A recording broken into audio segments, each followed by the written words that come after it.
Selamat siang teman-teman semua, kembali lagi di channel Dosen PAUD, channel pendidikan anak usia dini bersama saya, Umi Nadita. Teman-teman, di masa pandemi ini, mendidik anak menjadi sebuah hal yang sangat-sangat dirasakan berat oleh orang tua. Itu kenapa? Karena orang tua yang memiliki background yang tidak seorang pendidik harus mendadak jadi pendidik. Nah, ini sebuah hal yang menantang untuk para orang tua karena apa? Mereka terbiasa untuk memberikan secara sepenuhnya percaya kepada guru, dan sekarang guru sepenuhnya percaya kepada orang tua tentang bagaimana mendidik anak di rumah. Karena saat masa pandemi ini, sekolah pada umumnya mengikuti protokol kesehatan untuk tetap diam di rumah dan pembelajaran dijadikan sebagai daring. Maka dari itu, secara tidak langsung kita para orang tua dituntut menjadi seorang guru pribadi bagi anak di rumah. Nah, hari ini saya akan membahas tentang metode Montessori yang bisa digunakan untuk mendidik anak di rumah.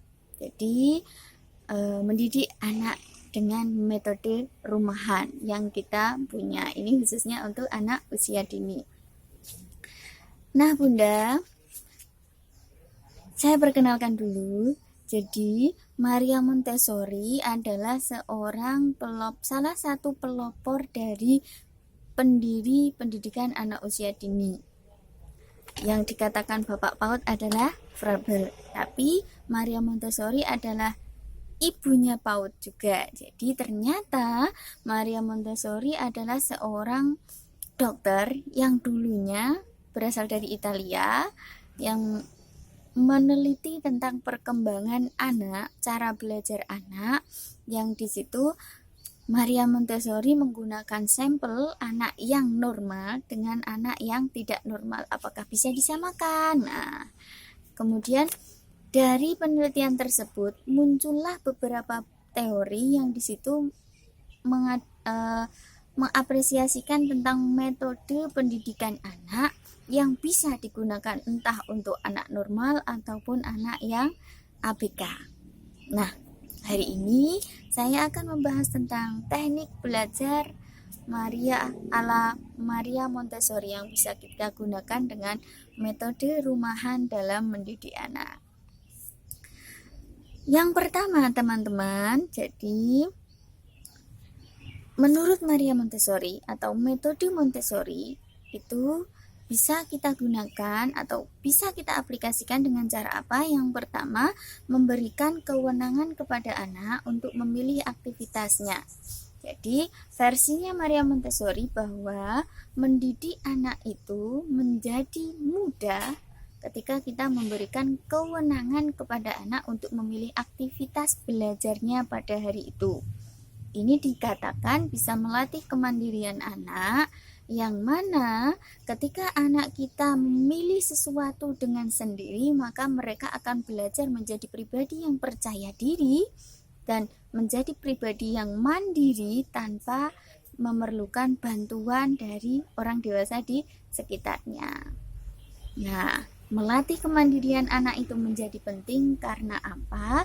Ketika anak kita mandiri dalam bermain, ketika anak kita mandiri dengan belajar, maka diharapkan pada suatu saat nanti di masa depannya mereka akan mandiri, akan lebih bisa mengontrol diri, akan bisa menjaga diri, dan akan lebih bisa menjadi pribadi yang bisa memilih sesuatu, bisa menentukan sikap atas sebuah permasalahan. Nah, ini penting. Kemudian yang kedua, kita bisa menggunakan metode rumahan, yaitu dengan memberikan pembelajaran kepada anak dengan media atau dengan metode alat-alat yang ada di rumah kita. Nah, alat yang ada di rumah kita itu alat apa? Masa kita pakai sapu? Masa kita pakai palu? Atau masa kita pakai wajan dan yang lain sebagainya? Ternyata, Bunda, mendidik anak dengan mengajarkan hal-hal yang kita temui setiap hari itu, contohnya bisa dengan cara apa? Seperti mengajari anak membiasakan pekerjaan rumah. Jadi seumpama anak perempuan menyapu, nah tiap hari diajari atau melatih mereka untuk menyapu atau menyiram tanaman. Ternyata ketika menyiram tanaman itu juga menjadi pembelajaran untuk anak usia dini. Jadi antara menyapu, menyiram tanaman, kemudian merapikan tempat tidur, kemudian mandi sendiri, kemudian mencuci sendiri. Nah, ini adalah sebuah keterampilan yang bagus diberikan kepada anak sejak usia dini. Kemudian yang ketiga, dilatih mengenal benda. Jadi kita di rumah bisa melatih anak mengenal benda-benda yang ada di rumah. Benda yang berupa lingkaran, benda yang berupa jenjang, benda-benda yang berupa segitiga bisa kita temukan baik di peralatan rumah tangga di dapur ataupun di ruang tamu. Contoh, bentuk dari jam dinding itu apa? Yaitu lingkaran. Kemudian kita bisa memberikan pembelajaran kepada anak tentang aroma. Masakan ini baunya bau masak apa ya? Bunda masak apa ya? Oh, ternyata pisang goreng. Jadi pisang goreng itu aromanya begini. Kemudian bisa lagi kita mengenalkan yang namanya rasa. Jadi rasa itu ada pahit, ada manis, ada asam, dan seterusnya. Nah, ini menjadi penting Bunda. Kenapa?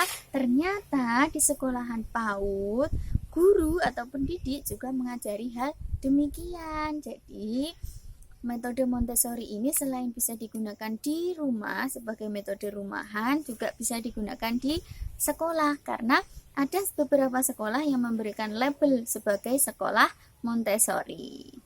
Sebagai ibu yang cerdas, maka kita juga bisa menggunakan sekolah Montessori di rumah. Kemudian yang terakhir, tidak membatasi anak belajar sesuatu. Kadang sebagai orang tua, kita selalu membatasi gerak anak di rumah. Contoh, ketika anak belajar naik turun tangga, apa yang Bunda ekspresikan? Pasti Bunda bilang, jangan nak, nanti nek jatuh.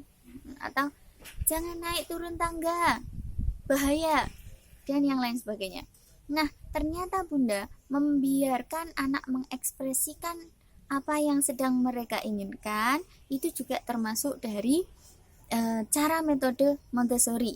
Jadi memberikan pembelajaran kepada anak bisa dengan hal sepele atau yang kita anggap sepele tadi, naik turun tangga. Itu adalah salah satu perkembangan motorik anak yang di PAUD atau di sekolah PAUD juga dibelajarkan. Jadi ternyata di rumah kita juga bisa memberikan pembelajaran kepada anak dengan naik turun tangga tadi.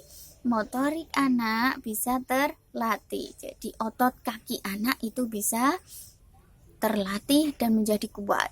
Kemudian selain naik turun tangga, biasanya contoh lain, anak kita ajak mengecat dinding. Nah, itu juga menjadi keterampilan Bunda. Kenapa? Karena mengecat dinding itu adalah sebuah skill yang mana mengakibatkan antara motorik dan daya pikir anak. Ketika mengecat, maka motorik anak ini berusaha untuk membuat cat atau melukis atau menggambar tembok. Sedangkan pikiran berusaha untuk mengontrol bagaimana cara menggambar yang baik. Nah, begitu.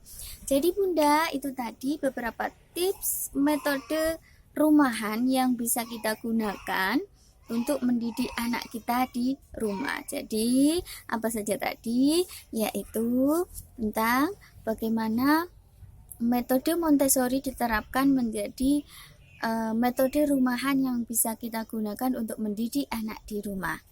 Yakni memberikan kewenangan kepada anak untuk memilih aktivitas harian. Ini yang pertama. Kemudian mengajarkan kepada anak tentang pekerjaan rumah sehari-hari.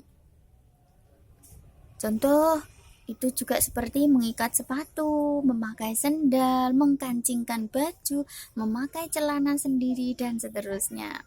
Kemudian yang ketiga yaitu dilatih atau melatih mengenal bentuk benda. Bunda ada lingkaran, ada kotak, ada aroma, dan yang lain sebagainya. Kemudian yang terakhir yaitu dengan memberikan kebebasan kepada anak tanpa membatasi aktivitas yang mereka inginkan. Itu tadi.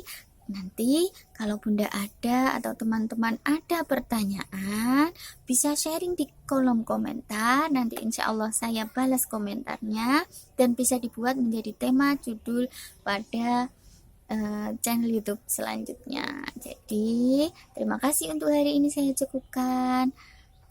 Tetap semangat teman-teman di masa pandemi. Semoga kita semakin menjadi orang tua yang baik dalam mendidik anak kita. Sampai jumpa.